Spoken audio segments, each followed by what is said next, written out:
Welcome back to another episode of Conversations about Beyond Legacy. Yes. Erica, how are you doing? I'm great. How are you? I'm doing well. I'm excited about this conversation. As you can see, we have a guest. But before I introduce her, man, we're in for a treat. But I am John Treese Wells. And I am Erica Fernandez. And we are Beyond Legacy. And our desire really is just to continue conversations about and around Beyond Legacy, around your impact that never dies.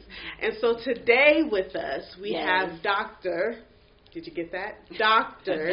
Alisha Wilkins here with us, who is the owner of Hair Hub Temecula. Welcome. Thank you. I'm excited to be here. Thank you for inviting me. I've been watching the two of you for quite some time now, so I'm honored to be a guest. Yes, thank absolutely. you. Well, thank you for taking time out of your busy schedule. We know you are, running a business and being the almighty woman that you are.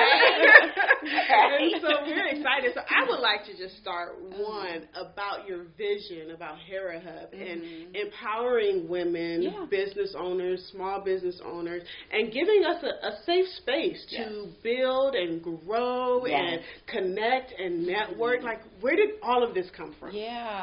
So just a little bit about Hair Hub. We're essentially a shared workspace for women-owned businesses.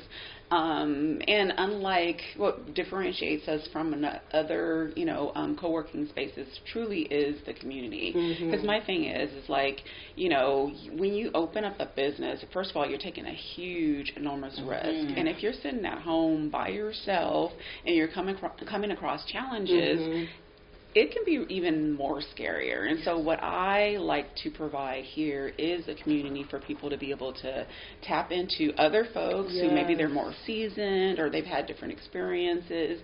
So instead of, going down the rabbit hole of looking through Google to get answers to your question, you can just turn to your Hair Hub sister and be like, hey, I'm having this issue, or I need to write up a contract for this client. Do you have something? Use my template, Right. Don't reinvent the wheel, or hey, I'm trying to do something on social media and I don't know how to do this. Oh, just do this, and that. And so that's what I really what excites me about this space is that when people come in, it's the synergy of having community and knowing that they're not going to be by themselves when they're going through this process. Because I like to say, it takes a village to raise a baby, and for us, the baby is our business. It truly is. It truly is. Yes. Yeah. And so I love the fact that you're saying it's a community and a community of all kinds of different ventures, right? So that we can lean on each other. And that community, how did that concept actually become part of Hair Hub?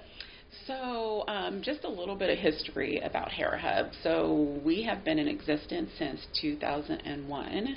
The founder, Felina Hansen, she actually got let go from her marketing job. She was doing marketing, and, as we all do when we were women, it's like, okay, what am I going to do, And so she actually ended up doing consulting and marketing and didn't have a place to really bring her clients to. And back then, most of the co-working spaces were very, male-centered. They looked like frat houses, basically, where it was like, the tech hubs, the bro vibe with the kegerator in the back and the foosball table. And that's not, the environment that she wanted to bring her clients into. And she kept complaining about it, and her friends were like, why don't you just open up your own space? And so she, decided to open up her own space, but also felt like, there's a lot of other women that are in the same predicament that I'm in. Why don't I,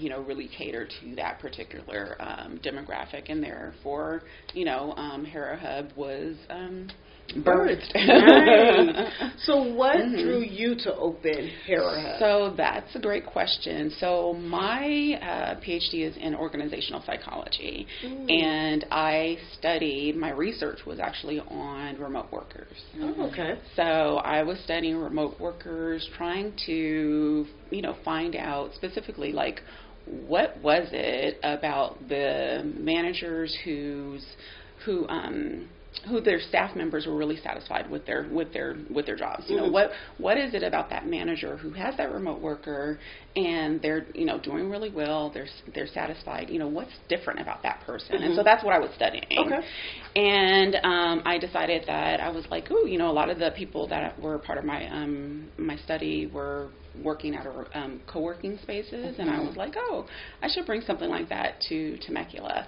And really just by happenstance came across Hair Hub and was like, oh, actually, let me bring that to Temecula, because it was kind of like, you know, my two worlds colliding in a really good way. Yeah. I have been working on women's issues for a really long time. As you guys know, I am a governor appointee to the Commission on the Status of Women and Girls, where I've served for almost 8 years now. And so women's issues has always been extremely important to me. And then, of course, you know, the idea of remote work, and it was just the combination of the two just kind of really coming together, the synergy of that. Yeah. It works together. And you can tell just how you have structured, you know, Hair Hub Temecula, and really bringing, like Erica said, just the community together. Yeah. You have been such a connector, a networker of all of us who come into this space, and you don't hesitate to give up information. You go, oh, we're having this problem. Oh, cool, go talk to this person. Oh, go talk to this person. Oh, this person has what you need. And, I mean, that just makes it easier to dive into when you have your baby of a business and you go, okay, well, I know that I have the support of my community, which is huge of what we talked about. You need community in order to be successful in life. Absolutely. You know? So even aesthetically, too, you know, I mean, because when you walk in this place, one of the things is, like, it feels warm. It feels like you want to just sit down and have a conversation. You just really want to just be here. And so we're here, you know, as part of this as well, involved in listening to these environments. We really enjoyed aesthetically. It's beautiful. And so I love it. Yeah, no, that's awesome. So I want to get into more of you personally. And, you know, our whole thing is really about the legacy that you are looking to leave. And, of course, in the work that you're doing, you're already leaving a legacy. And our tagline is the impact that never dies. And I'm sure that we can talk to any person that has been a part of your community that says, no, she's been an impact. She has left an impression on me, and I will never forget that Dr. Alisha did this, and this for me. But let's go back. Let's go back before all of this began to aspire. And you as a young woman, you as a young girl, what legacy did you dream of in that time? That you thought that, you know, you wanted to do, or you wanted to leave, or you wanted to become? Or is this always been your, aha, this is what I wanted to do? You know what, I think the turning point in my life was definitely becoming a parent. I know you're probably thinking, oh, wait, no, go back further. But really, that was a really pivotal moment in my life. I had my son my sophomore year of college, and so of course it was one of those times where everybody was like, oh man, she got into college and then she got knocked up. No. And you know, that new responsibility caused me to go, wow, you know what, this it's not about me anymore. It really is not about me anymore. And in fact, I had my son. Actually, I went into the hospital on a Monday, had my son on a Tuesday, was released on Wednesday, and then was back in class. Exactly. The next day. And actually got like one of the highest GPAs that semester that I'd had even prior to becoming a mom. And it was because of that realization that, hey, it's not about me anymore. And truly, when I think about what really inspires me, that's what it is. It's like it's not about me. You know, one day when I'm gone, I want to have established a foundation that other people can actually stand on, right? So that when someone is going out for a job, they have little less challenges than I had. Seeking a leadership position, little less challenge than I had doing it. And if I can be the person to remove some of those obstacles, then I'm fine with carrying that burden if I know that for your daughter that it's going to be a little bit easier for her when she enters the workspace or when she decides that she wants to do an entrepreneurial pursuit or what have you. So that is really, really important to me. Wow. So that is how I say this funny.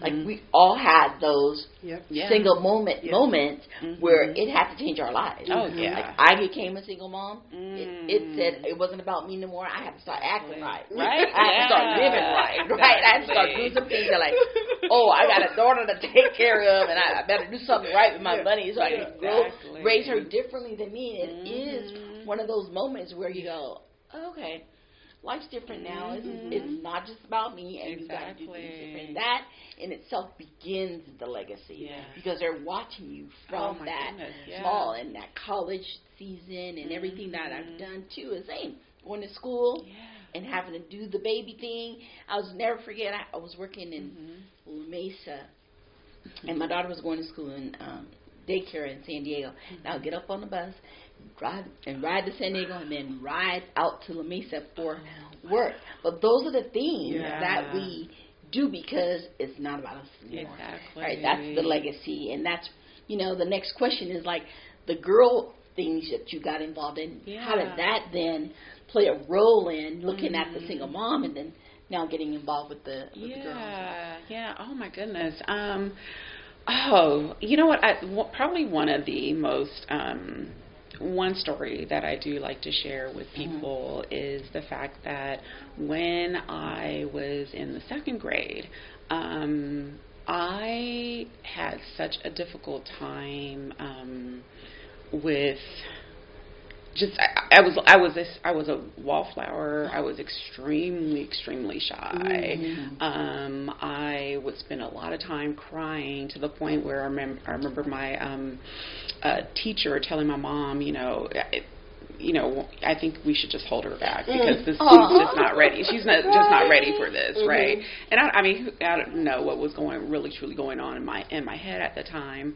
But one day, and there's another part of the story that I think is really relevant to this is, so when my mother went for like a parent-teacher conference, she was on vacation and she had cornrows in her hair, and I think that my teacher just kind of made some assumptions about who she was and the reason why I was the way that I was, right? The next time my mother came, she was back at work, and she was a realtor at the time, and so she had her hair in a much more, I guess, acceptable. Right. Yeah, with her blazer. And that time when the teacher saw her, she treated her completely different. And she said, "Oh, well, you know what? Why don't you consider putting her in dance? I just feel like she just needs something to that'll help with her confidence, basically." And so she put me in dance, and from that point on, it was like there's no stopping me, right? Wow. Yeah. My confidence ended up growing. All the confidence that I gained from dancing transferred into school. And in fact, because I did, she did hold me back and, had to repeat the second grade. I ended up having that same teacher, and that I remember on the first day of school, she was like, she saw me, and she was like, "I want to make sure that there aren't any shy bunnies, in the class." Does anyone know what a shy bunny is? And my hand shot up like, I know what that is. And I was like the last person that she expected to be like, because I was, you were the shy bunny. I was the shy bunny. I was, and I became a completely different person, very vocal and all that stuff. And it was just so that was another, really defining moment for me. And I am grateful that, obviously there were some issues with what transpired and the assumptions that people made, unfortunately. But I am grateful for divine intervention because I do see that what did, occur as divine intervention, the fact that my mom came back and she was like, oh, why don't you put her in dance, so that was another, huge one for me. Yeah. What about dance, if you remember, what about dance caused you to become confident? Were you really good at it? Was it something that the instructor poured into you? Was there someone there or maybe another parent or a student or whatever that kind of just left that impression on you to say, no, you can do this and this is, or did you just, it was just in you already and putting you in an environment allowed you to blossom? Yeah, so I was naturally good at it. So the dance style was tap. That's where we started, and then added some different ones onto it.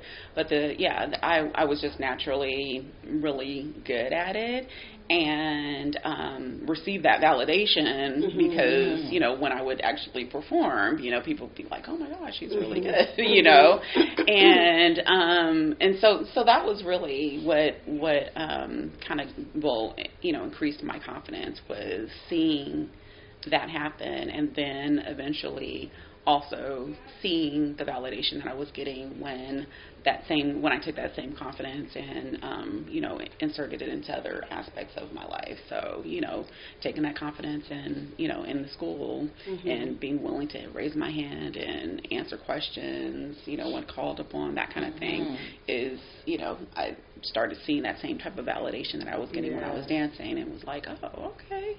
So if I do this more often, I can do things.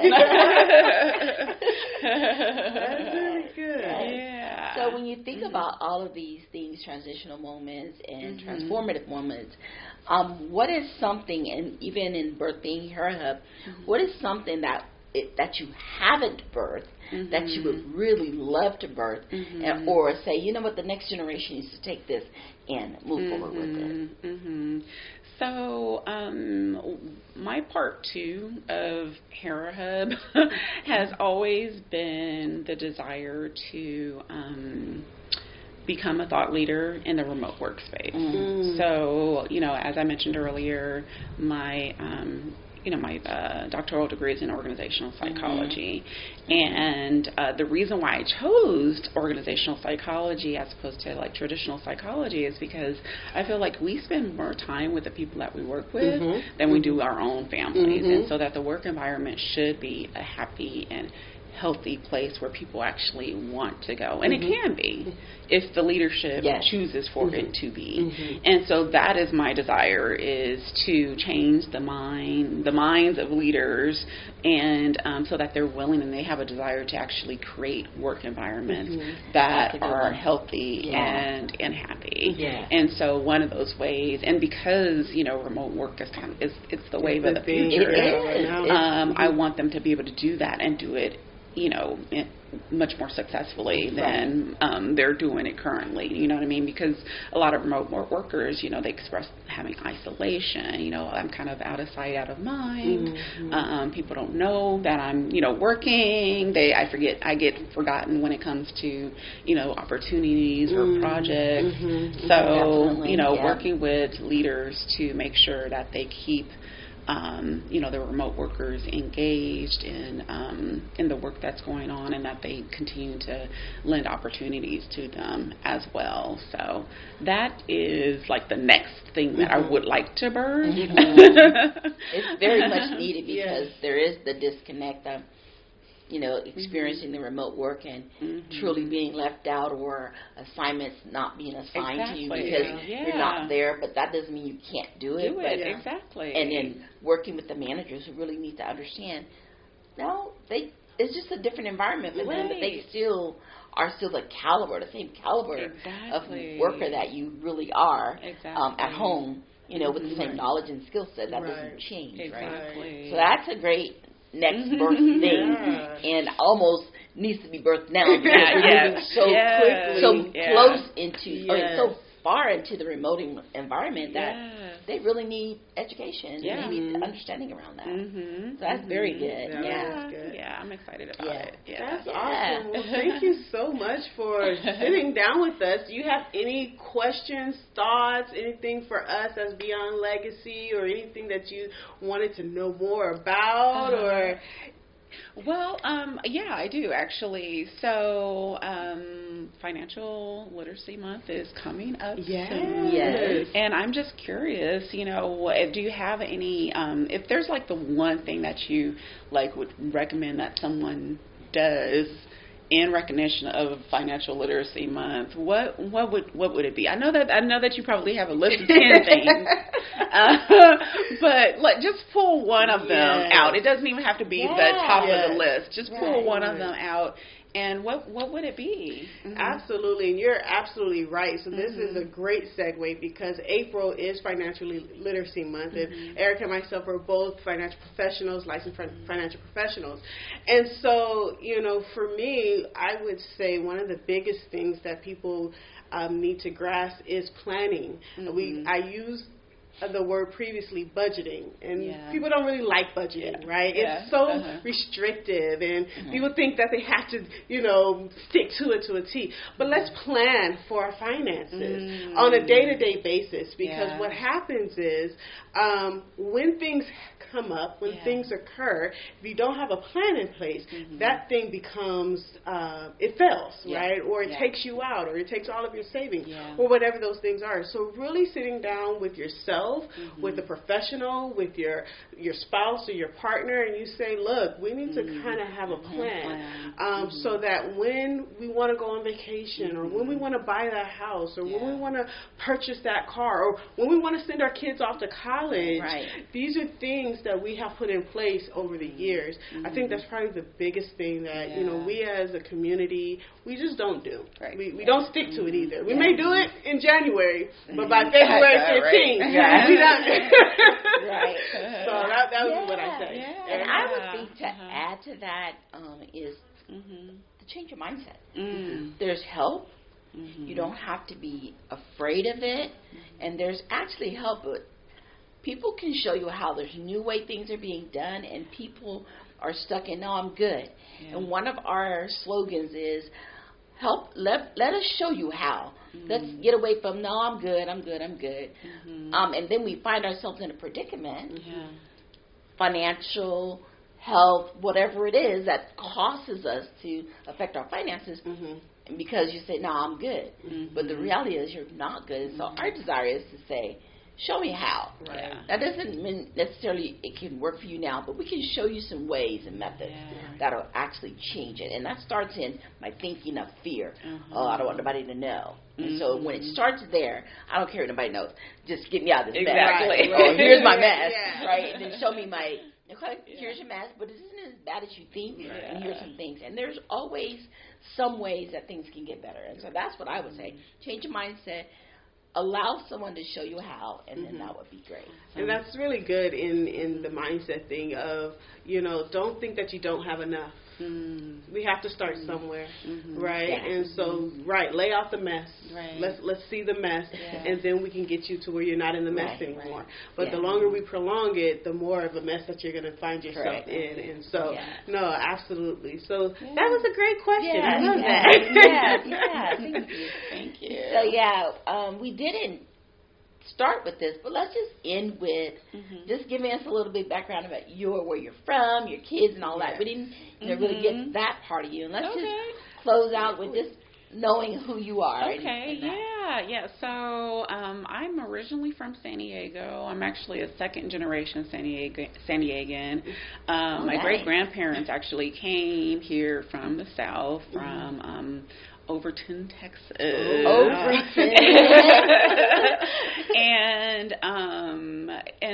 and we've we've been out here for a couple of generations now. It's so funny because I tell people that my great-grandparents lived in the Point Loma area of San Diego when that was considered the ghetto. Really? Yeah, yeah. People are like, what? Yeah, really? That was the ghetto? That was the ghetto? I mean, yeah. And imagine if we had kept that property, right?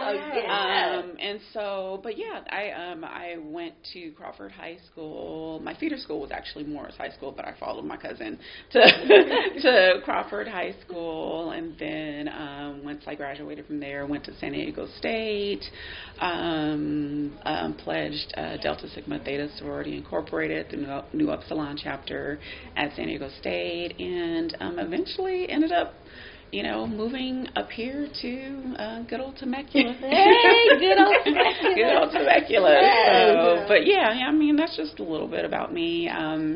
I've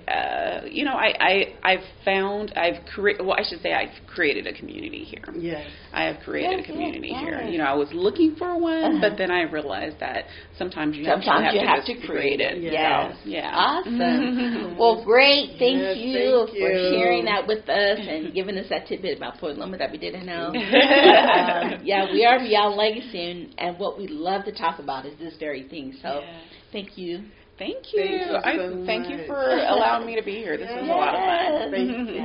Well, stay tuned. Don't forget to like, subscribe, and hit the notification button. You can also follow us on all of our social media handles, Instagram, Facebook. Please go to our website, www.iambeyondlegacy.com. Yes. Follow us there, and we look forward to seeing you next episode. Yes. Bye. Your call to action is to do that very thing.